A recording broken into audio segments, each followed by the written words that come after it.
plácidamente porque pues fueron uno de los años más especiales en mi carrera como médico, donde me formé como oftalmólogo y donde siempre encontraba una calidez humana y una calidez científica y académica impresionante. Tengo que agradecer antes de iniciar al doctor José Resto, residente segundo año, que me ayudó muchísimo en esta charla. Está aquí presente, entonces José, muchísimas gracias por la ayuda. Y bueno, no solo vamos a hablar del diminutivo por Perú, sino porque realmente si nos ponemos a evaluar qué tanto hay de retina en cirugía refractiva, no es tanto realmente. Y vamos a hablar mostrando esta imagen, oftalmología desde el punto de vista de un docente y de una persona que hace academia, y de todos nosotros debería ser una máquina que funciona al unísono. Todos nosotros debemos engranar de manera perfecta para que las cosas salgan bien para nuestro paciente. Entonces, no solo se trata del cirujano refractivo, sino del cirujano de retina, quien se supone que debe colaborarle al cirujano refractivo antes de empezar o antes de tomar la decisión quirúrgica para que no haya una complicación futura. Entonces, vamos a dividir esta charla en tres. Vamos a hablar de cirugía refractiva, vamos a hablar un poquito de ICL y lentes fáquicos, y asimismo vamos a hablar de cirugía facorrefractiva, porque realmente la cirugía facorrefractiva, que es la cirugía catarata del presente, se hace más para mejorar el resultado visual final del paciente, que el paciente quede con una buena visión lejana y cercana, que lo que hacíamos antes, que era simplemente quitar una catarata madura y que el paciente recobrara esa visión lejana que antes tenía. Fisiopatológicamente existen tres teorías para cuál los procedimientos con láser, o sea, estamos hablando de PRK y la SIC, o la SEC y la SAC, y el montón de LAS con otra letra que le ponen los cirujanos refractivos a las cirugías, tienen tres principios básicos para poder complicarse. El primero son las ondas de choque, y esto lo describió Saylor y colaboradores en 1995, donde se supone que la onda de choque emitida por el láser genera un movimiento a nivel de la gelatina vítrea, que como todos sabemos, la gelatina vítrea tiene tensión superficial, que es un concepto físico donde se dice que toda masa que tiene tensión superficial se mueve se mueve acorde al resto de la masa. Entonces, si una parte, vamos a decir, lateral o nasal del vítreo se mueve toda la gelatina vítrea, lo cual podría generar en un punto de fuerte adhesión un desgarro. La otra es el aumento del apío y la descompresión. Eso es el equivalente a hablar de histéresis. Sabemos que la esclera tiene un componente elástico, y cuando nosotros colocamos la pieza de succión del microquerátomo, vemos sí o sí como el ojo genera una presión, y al soltar esa presión, que puede llegar a ser hasta de 65 milímetros de mercurio, de la pieza de succión, esa presión contra presión o esa compresión descompresión podría generar un movimiento a nivel de la gelatina vítrea que en algún punto de adhesión fuerte y de alteración retinal, por decirlo así, un adelgazamiento retinal o un área con algún tipo de agujero o desgarro, podría o agrandar el desgarro o generar una bula o una ampolla de líquido subretinal. Y el otro, que realmente, que fue el que describió Hoffman hace muchísimo tiempo, en el 85, que se da más para PRK y para lentes fáquicos, es el uso de mióticos, y aunque no puede estar 100% comprobado y actualmente está en desuso, sobre todo para el PRK, se dice que el uso de mióticos puede generar algún tipo de alteración retinal. Ahora, estas teorías básicamente se fueron al limbo después de que el doctor José Fernando Arévalo y colaboradores, después de escribir una gran cantidad de casos a 24 meses, se dieron cuenta que no hay una incidencia de casos generados o de desprendimientos de retina regmatógenos generados después de la SIC ni del PRK. No hay una evidencia fuerte de que la cirugía refractiva sea un factor de riesgo. Pasemos ahora al ICL o a los lentes fáquicos. A diferencia de la cirugía refractiva, el lente fáquico genera una descompresión por la incisión principal antes cuando se utilizaba el lente Kellman Duet o cuando se utilizaba se me olvidó el nombre, que no era plegable, que tenía... Artisan. El Artisan, gracias César. El Artisan, antes de que apareciera el Artiflex, el Artisan y el Kellman Duet eran lentes que había que hacer una incisión grande. Al hacer una incisión grande, hacíamos básicamente, era una incisión creo que de 5 o 6 milímetros, donde teníamos que colocar un lente bastante amplio, y hacer ese tipo de incisión generaba un riesgo adicional, sobre todo en ojos miopes. A diferencia del procedimiento LASIK, los pacientes que entran a Artisan o los pacientes que entran a cualquier tipo de lente fáquico son pacientes que tienen ametropías muy elevadas. Y estos pacientes que tienen ametropías elevadas con longitudes axiales excesivamente amplios, sí tienen un riesgo per se de generar desprendimiento de retina adicional al que ya tienen por la cirugía, ¿no? Porque un paciente miope de más de 6 ya tiene un riesgo elevado de generar un desprendimiento de retina por su condición de miopía. Hay que saber realmente elegir ese paciente. Hay que saber a qué paciente se le va, a qué paciente se le puede colocar un lente fáquico. Hay pacientes que te pueden generar uveitis porque tienen cámaras posteriores muy pequeñas. Hay pacientes que te pueden generar alteraciones corneales porque tienen cámaras anteriores muy estrechas. Hay pacientes que te pueden generar endoftalmitis, pues obviamente es un riesgo de cualquier tipo de cirugía oftalmológica. Hay pacientes que pueden generar cataratas, hay pacientes que pueden generar iritis, eso se veía mucho en el Artisan, porque colocábamos esos lentes, y esos lentes que van pinzados en el iris podrían generar reacciones inflamatorias a nivel del iris, y esa complicación inflamatoria podría llevar a un desprendimiento de retina. Pero vamos a hablar de pensamiento crítico y de medicina basada en evidencias, porque pues, esto es lo importante. Hay que tener muy claro lo que se mencionó previamente y lo que José Fernando Arévalo habló acerca de la SIC, y hay un estudio muy interesante de la doctora Nat Lowenstein, donde tomó una gran cantidad de pacientes, no solo de la SIC, sino de lente intraocular fáquico, y se evaluó la posible relación entre esa cirugía y el desprendimiento de retina. Y si podemos ver, son muy pocos los pacientes cuyo desenlace final, los que tuvieron algún tipo de complicación, como por ejemplo cirugía facorrefractiva con queratectomía, hay unos que hacían diálisis, atrofias de garros atróficos, que hacían más de 4 desgarros con la TIS, agujeros atróficos, diálisis retinales, agujeros maculares, PBR, desgarros gigantes, y a todos esos se les hizo un tratamiento pronto. Y si podemos ver la columna de la derecha, podemos ver que las visiones no fueron malas visiones en la gran mayoría de los casos. Tenemos muchos pacientes que quedan entre 20/30 y 20/20, y son pacientes que hicieron desprendimientos de retina regmatógenos normalmente por algún tipo de cirugía refractiva. Y si nos vamos mucho más al detalle, en la segunda columna de la izquierda, vamos a ver que el equivalente esférico preoperatorio era de menos 6,75 o de menos 5, el más pequeño, hasta menos 26.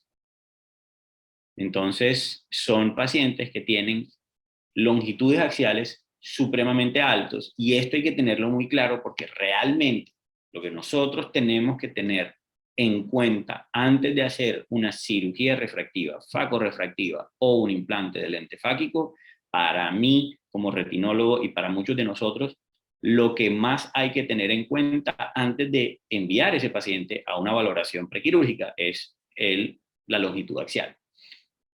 Porque si nosotros tenemos un paciente con una miopía de menos 2,75, menos 2, con una longitud axial de 24, de 23, digamos que el riesgo es muy bajito, pero tenemos pacientes que están por encima de 26, son pacientes cuyo riesgo es mucho más elevado.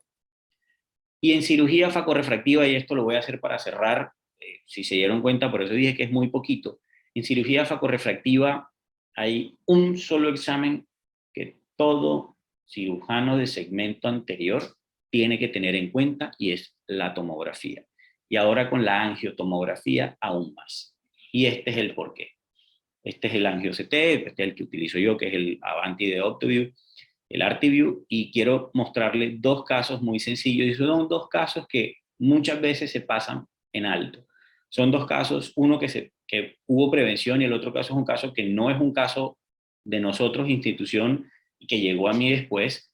El primero es este. Esto es un paciente de 55 años que tenía una pequeña catarata polar posterior y el doctor Carriazo, antes de operarlo, me lo envía. Me dice, Munir, vamos a colocarle un lente multifocal. Yo veo esta tomografía, inmediatamente digo, no. Él me pregunta, ¿por qué? Yo le pregunto, mira, ahí hay un desprendimiento del epitelio pigmentario relativamente plano, eso es lo que se conoce como un shallow PED, que es en la imagen que está arriba. Cuando nosotros tenemos este tipo de shallow PEDs, nosotros lo primero que tenemos que pensar es en algún tipo de neovascularización no exudativa o neovascularización quiescente. Este paciente se estuvo observando muchísimo y coincidencialmente, y por eso traigo este caso, coincidencialmente esta semana, el martes, ayer, llegó a consulta. Esta es la angiosepsia inicial y así llegó ayer. Si podemos ver, ya hay una neovascularización tipo 1 con exudación, con líquido subretinal, con líquido sub-EPR. Afortunadamente no tiene líquido intrarretinal, lo que quiere decir que tiene buen pronóstico, pero miren el tamaño de la membrana vascular de este paciente. Si nosotros como cirujanos de catarata, o ustedes como cirujanos facorrefractivos, no toman en cuenta este tipo de lesiones, drusas pequeñas, drusas cuticulares, algún tipo de lesión a nivel del EPR, aumentos de la reflectividad a nivel coroidea, en la OCT, muy probablemente vamos a tener un desenlace inesperado e inadecuado de un paciente al que nosotros, como cirujanos, le dijimos que iban a tener buena visión, que iban a poder leer. Y no hay nada más complejo, sobre todo para nosotros como retinólogos, explicarle a un paciente que tiene un lente multifocal, que hizo una inversión grande, que desafortunadamente su visión de cerca se va a ver alterada de por vida porque el lente multifocal más patología de retina es una perversa combinación. Acuérdense que los lentes multifocales como tal tienen que generar cierto grado de aberraciones ópticas para poder darnos la visión cercana, la visión intermedia y la visión lejana. Si yo sumo la aberración óptica que da para visión cercana a una aberración óptica que me va a generar una retina estructuralmente aberrada, esa lectura de ese paciente va a ser perversa. Entonces, sí o sí va a tener que utilizar gafas para poder corregir ese problema o esa suma de dos problemas, que uno se supone que era una solución. Y el otro es un paciente, o la otra es una paciente externa de 65, 66 años, ahora mismo no lo tengo muy claro, que viene porque tiene mala visión cercana, porque tiene metamorfopsias muy leves, pero que se operó de lentes intraoculares y realmente nunca logró tener una buena visión cercana. Y resulta que nos encontramos con esto. Aquí podemos ver no solo cómo está deforme el área foveal en la parte nasal de esta paciente, porque si podemos ver hay una muesca bastante marcada y hay una verticalización de la fovea. Hay una diferencia entre el engrosamiento el grosor central o el grosor perifoveal, tanto en el lado temporal como en el lado nasal. Y resulta que eso se da porque la señora tiene una membrana epirretiniana, que si bien es una membrana epirretiniana estadio 2, es una membrana epirretiniana que sí está generando ciertos cambios a niveles estructurales de la retina. Y esto lo que genera, inevitablemente, es mala visión o una aberración visual cercana. Entonces, punto más importante. ¿Para quién es la valoración previa? Para todo paciente que vaya para cirugía refractiva, para todo paciente que vaya para cirugía del lente fáquico y para todo paciente que vaya para cirugía facorefractiva. Sobre todo espacialmente para pacientes miopes que estén por encima de 3,75, si le vamos a hacer la SIC, y todo paciente que vaya para ICL que tenga una longitud axial por encima de 26. ¿Cómo debe hacerse la valoración? Normal, una valoración prequirúrgica, una valoración completa de retina, como si fuera un paciente que acude por primera vez porque cree tener algo o porque quiere una revisión completa de su retina, que hay que buscar lesiones predisponentes, desgarros o agujeros retinianos, roturas secundarias al DVP y desarrollo de nuevas lesiones retinianas después de cirugía, porque obviamente el control postquirúrgico de un paciente con una longitud axial amplia tiene que hacerse entre 2 y 5 días después de la cirugía. Ojo, importante la primera frase, lesiones predisponentes. hay demasiadas lesiones o degeneraciones periféricas de la retina que nosotros solemos no tratar, pero que si nosotros leemos en libros como el libro de la academia, nos dan cierto grado de temor, pero no hay por qué. Una degeneración cistoide periférica, una degeneración en Pavingstone, en empedrado, una bahía de la hora serrata, un pliegue meridional, no son lesiones periféricas. Lesiones periféricas son latiz abiertos, o sea, lesiones latiz con microperforaciones y áreas atróficas, desgarros, agujeros operculados y agujeros atróficos. ¿Por qué los agujeros atróficos, a pesar de que normalmente uno no debe darle láser a un agujero atrófico? Porque hay un pedazo de retina que falta y con la descompresión del ojo sí se puede mover ese pedacito de la retina y es mejor prevenir que lamentar. Aquí estamos hablando realmente, miremos a ver cómo está la relación entre la longitud axial y los desgarros retinales o las lesiones retinales y podemos ver que hay una relación directa entre la longitud axial elevada o por encima de 26 con desgarros retinales. ¿Cómo se debe hacer la exploración? Esto es muy básico: dilatación pupilar, oftalmoscopia indirecta, indentación escleral. Si sospechamos una lesión periférica o si vemos algo raro, yo en lo personal no suelo hacer exploración con indentación si no veo algo que me haga sospechar. Si el paciente no tiene una longitud axial elevada, yo manejo muy bien mi lente de 78, pero si tienen alguna duda, lo ideal es hacer la oftalmoscopia indirecta con la indentación escleral. Si son oftalmólogos generales o si son cirujanos refractivos y van a hacer ustedes la exploración, indenten y utilicen el oftalmoscopio, porque es lo mismo el manejo. Que tengan un buen día. A usted por la visita.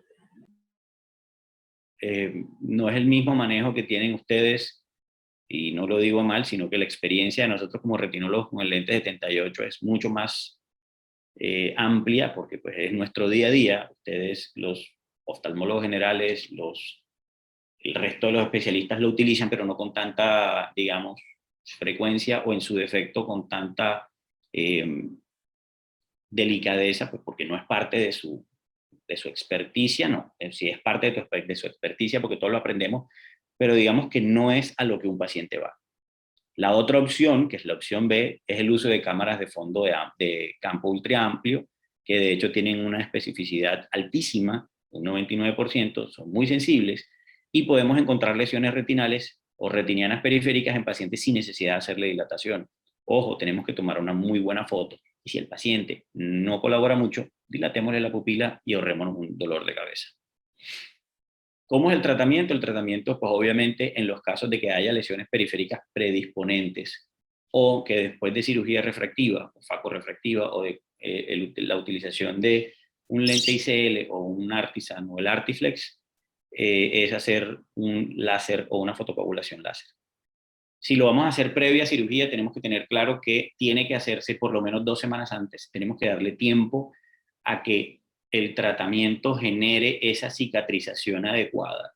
Recordemos que cuando nosotros hacemos una fotocoagulación láser,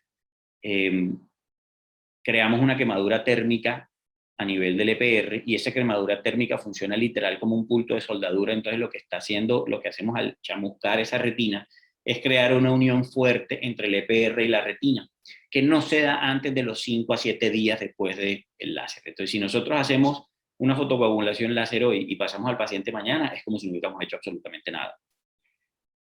¿Cómo se debe hacer? Pues obviamente ya los parámetros del láser, el tamaño del spot debe ser de 200 micras o 300 micras.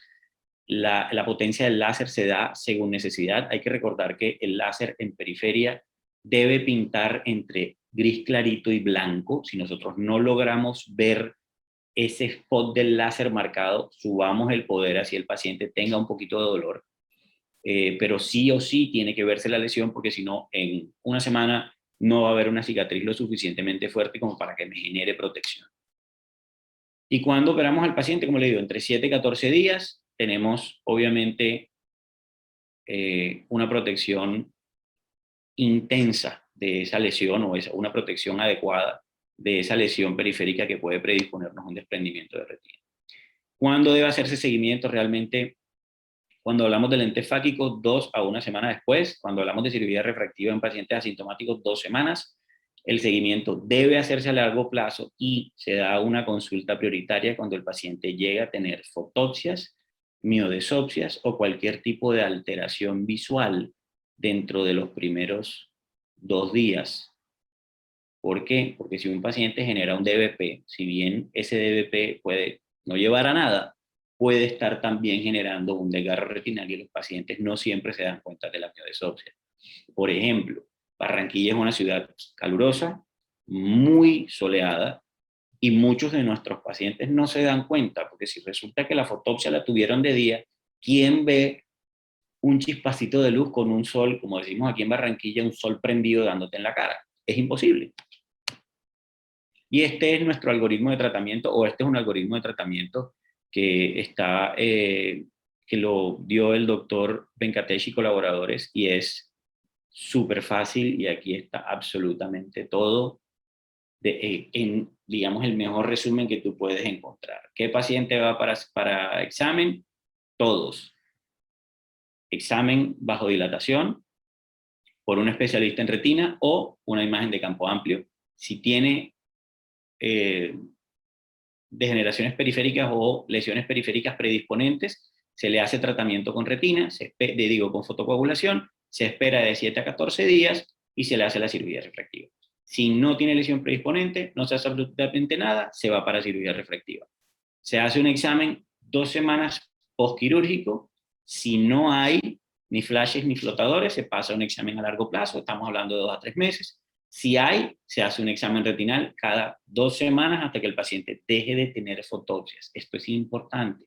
Al paciente debe dársele la indicación de que si las fotopsias aumentan en intensidad o frecuencia antes de la fecha estipulada del control, debe acudir antes, porque en ese momento se puede presentar el desgarro. Si los flashes o las fotopsias y los miodesopsias desaparecieron, no importa, venga en 2 semanas, igual lo estudiamos y después le damos un control a largo plazo. Eso es básicamente la guía, el guideline for dummies de cómo ver, examinar y tratar a un paciente previa cirugía refractiva o facorefractiva. De nuevo, muchísimas gracias, César, José, Vicente y familia Oftalmosalud, por la invitación. Para mí, como siempre, es un honor estar con ustedes y espero haya sido de su agrado la charla del día de hoy. Muchas gracias, Munir. Efectivamente, nos has ilustrado varias cosas. Oye, eso del seguimiento post cirugía refractiva, en verdad creo que, yo soy sincero, yo no lo hago y no lo mando tampoco. Pero ahora que lo has puesto en cuenta, sí, ¿no? Cuando sí hay miodesopsias y eso sí, inmediatamente lo evalúo, porque muchas veces es raro, a no ser que ya lo hayan tenido de antes, ¿no? Y bueno, las pruebas no te hayan salido. Menos mal que sí tenemos lo del Optomap. Hacemos ahí 200 grados, eso sí nos ayuda bastante.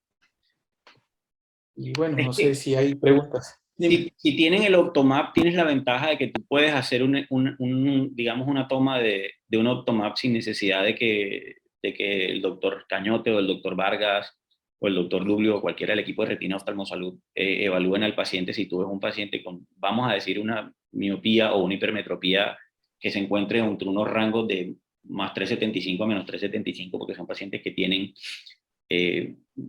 muy poco riesgo de generar alguna lesión predisponente o de generar un desgarro. Si tú haces el Optomap y ves una lesión, entonces sí, tú vaya para retina, se le hace el láser y nos vemos después.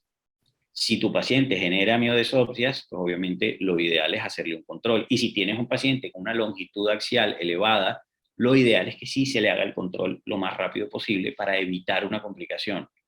Porque pues obviamente esto es un paciente que va a estar feliz y si se le desprende la retina, se te acabó la felicidad tanto al paciente como a ti. Sí. Estamos hablando de que tú también tienes que ser feliz. Exacto. Te lo mereces. Sí. Bueno, acá hay unas preguntas. Vamos a ver. Acá dice, doctor, ¿en qué casos con lesiones como en el segundo caso que presentó, qué lente usar después de tratar a ese paciente? Creo que está hablando de lo de la facorefractiva cuando te mencionaron para ver qué lente le colocabas a un paciente que tenía esas lesiones. Tenemos dos opciones. Tenemos dos opciones que realmente es una opción. Cuando tenemos un paciente con una sospecha de una neovascularización quiescente, lo ideal siempre es utilizar un lente monofocal. No necesariamente tiene que ser un monofocal normal, puede ser un monofocal tórico, pero un monofocal, sí o sí tiene que ser un monofocal. Y si exploramos el otro ojo, las posibilidades de que esta neovascularización se dé en el otro ojo están aproximadamente entre el 10 y el 17%, por lo cual podríamos colocar un lente multifocal y está muy claro en evidencia que si nosotros hacemos lente multifocal en un ojo y lente monofocal en el otro, el paciente podría tener una buena adaptación a su lectura y una buena visión lejana.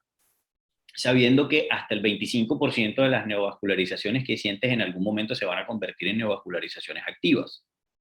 Y esa es la razón por la cual a ese paciente no se le debe colocar un lente multifocal. Entonces, sí o sí, un monofocal o monofocal tórico. Muy bien. Y cuando veamos un paciente con membrana epirretiniana, tenemos dos opciones. La opción 1 es, si el paciente no tiene una catarata importante, pero tiene una membrana epirretiniana, digamos estadio 1, se puede hacer una cirugía de retina, solamente vitrectomía con pinning de membrana, esperas a que el paciente ya tenga una desinflamación completa de la retina, se le hace una nueva evaluación con una muy buena optometría, le puedes hacer una microperimetría si tienes acceso a o un campo visual 10-2, y si el resultado de tu campo visual o de tu perimetría es bueno, o de tu microperimetría es bueno, le puedes colocar un lente multifocal. Si el resultado es malo, le tienes que colocar un lente monofocal o monofocal tórico. Exacto. Ojo, porque lo mencioné, pero no mostré una imagen. Si nosotros tenemos pacientes mayores de 65 años con drusas cuticulares, pseudodrusas, o con alteraciones de hiperreflectividad de la coroide, lo que vamos a tener es posible atrofia geográfica en un futuro. Entonces, tampoco necesitamos, o sea, tampoco recomendamos el uso de lentes multifocales en pacientes que tengan riesgo de atrofia geográfica, porque es aún peor. Munir, ¿cómo estás? Oye, una pregunta. ¿En todas las lesiones predisponentes se debe de dar láser? ¿Absolutamente en todas? O, por ejemplo, en algunas tú dices, ¿sabes qué? Por ejemplo, el latiz, no le voy a dar láser, lo voy a observar. Mira, es lo que dije. Existen dos tipos de latiz. Acuérdate que existe el latiz abierto y existe el latiz cerrado. Si yo veo un latiz abierto, a ese sí o sí debo darle láser porque sí me genera eso sí es una lesión predisponente. El latiz cerrado, aunque algunos autores y algunos libros lo consideran una lesión predisponente, realmente no lo es. Tú puedes tener un paciente con un latiz cerrado 20 años y ese latiz no le va a pasar nada. Una degeneración en empedrado, una degeneración en huella de oso polar, una hipertrofia del EPR periférico, una degeneración cistoide periférica, un blanco sin presión, no son lesiones que te van a generar un riesgo por lo cual ideal es no hacerle nada. Correcto. Aquí hay una pregunta en el chat de Norca. Dice, ¿el láser lo coloca solo en la lesión predisponente o sugeriría colocarlo en 360 grados? Y si hablaron de edema de un paciente miope con una longitud axial mayor a 26. Hablamos. Si hablamos. Si hablamos, sí, pone abajo. Es fácil. La respuesta es súper fácil. Solamente en la lesión predisponente. ¿Por qué?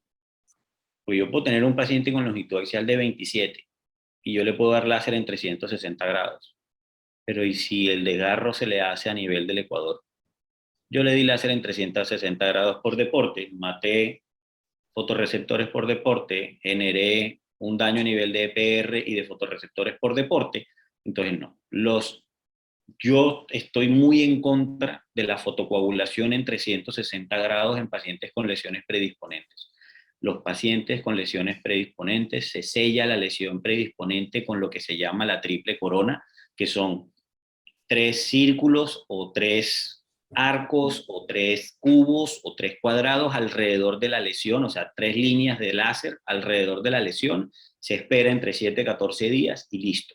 ¿Por qué? Porque es como si yo tuviera un paciente, y esto es una práctica de escuelas que tienen desprendimientos del vitrio posterior sintomático, o sea, son pacientes que vienen con miodesopsia y le hacen fotocoagulación láser en 360 grados y resulta que el paciente o jamás hace un desgarro o hace un desgarro en otro lugar. Yo no puedo predecir el lugar del desgarro. Yo no puedo predecir el lugar de la lesión. Si yo no la veo, no la fotocoagulo. si yo la veo, yo la fotocoagulo. Oye, ¿y cuánto tiempo tú recomiendas o tú les haces seguimiento a sus pacientes?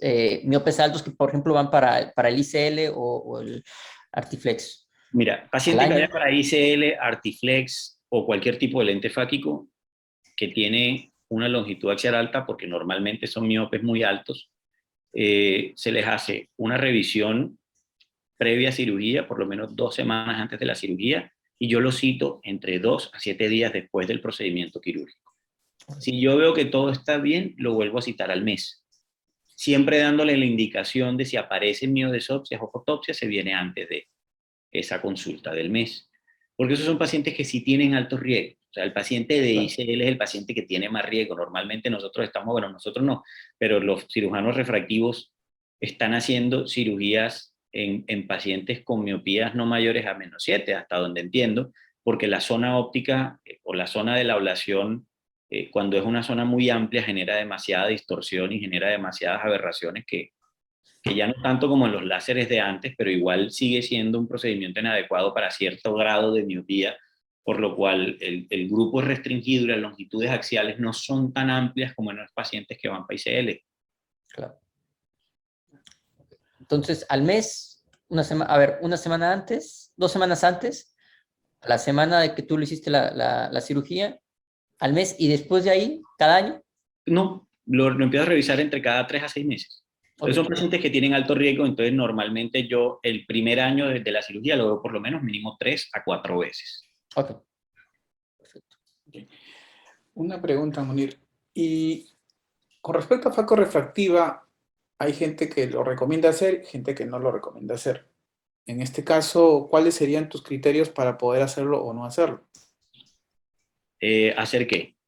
Una cirugía de facorefractiva en un cristalino transparente, ¿no? Pues vamos a ser honestos, yo como hago retina, yo no hago cirugía facorrefractiva. Eh, pero yo creo que la cirugía facorrefractiva es un hecho del presente, ¿no? Tenemos algo y es que el paciente de 50 años, de 48 años, de 60 años, que tiene cristalino claro, que ya está cansado de utilizar gafas, no se puede dar el lujo de una persona joven de 20, de 25, de 30, que si se hace una cirugía refractiva no va a utilizar lentes por lo menos por 10 años. Son personas que están cansadas. La esclerosis del núcleo va a pasar sí o sí.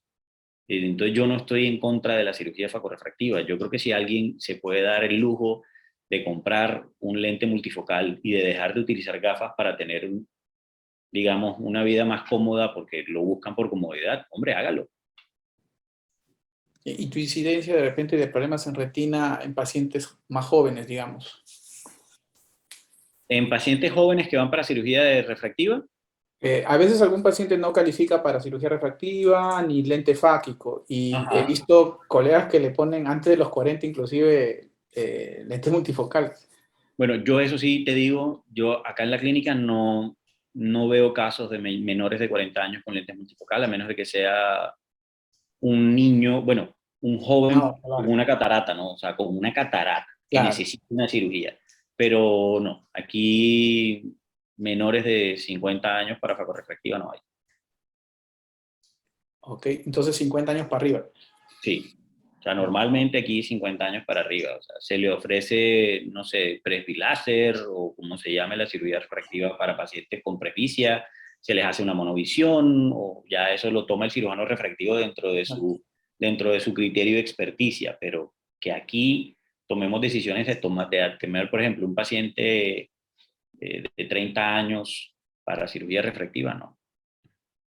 Y de hecho, si el paciente viene y me lo pregunta, normalmente yo nunca estoy de acuerdo con ese tipo de cirugía, porque han llegado a preguntarme personas de 40 años, 45 años, que si se operan con lente multifocal y realmente yo no lo recomiendo tanto, porque no porque no sea bueno, porque sí son lentes buenos, los lentes de visión extendida, los lentes multifocales son muy buenos lentes, pero todos sabemos que eso no es una tecnología perfecta y dentro del grupo etario, por ejemplo, yo tengo 40 años, la presbicia ya me está alcanzando, entonces ya uso gafas a veces y yo no me pondría un lente multifocal ahora mismo, porque me quita comodidad en algunos casos.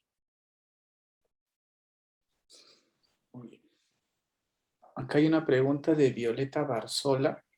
Dice, si el paciente tiene catarata subcapsular posterior que no permite ver retina y tiene astigmatismo irregular, ¿consideraría colocar tórico o lo descarta definitivamente? Bueno, eso Pues, no- realmente el tórico, no veo por qué no. Multifocal tórico, si no tengo una buena visualización de la retina o un OCT por lo menos con una confiabilidad lo suficientemente decente como para yo decir el EPR está intacto y la retina está intacta, multifocal definitivamente no, pero monofocal tórico no, digamos que no afectaría el desenlace visual del paciente. De hecho, sería mejor colocarle un monofocal tórico que colocarle un monofocal normal, porque si el paciente aparenta no tener nada malo en retina, o mejor dicho, después de que se le hace la cirugía, no tiene nada malo en retina, el paciente no va a necesitar su corrección para el astigmatismo después de la cirugía. Pero no, digamos que no hay una contraindicación para el uso de lentes tóricos en pacientes a los que no se le pueda ver la retina. Ok. Perfecto. Bueno, si tienen alguna otra duda, escríbanlo aquí en el chat. Para que se la podemos hacemos llegar acá a Munir.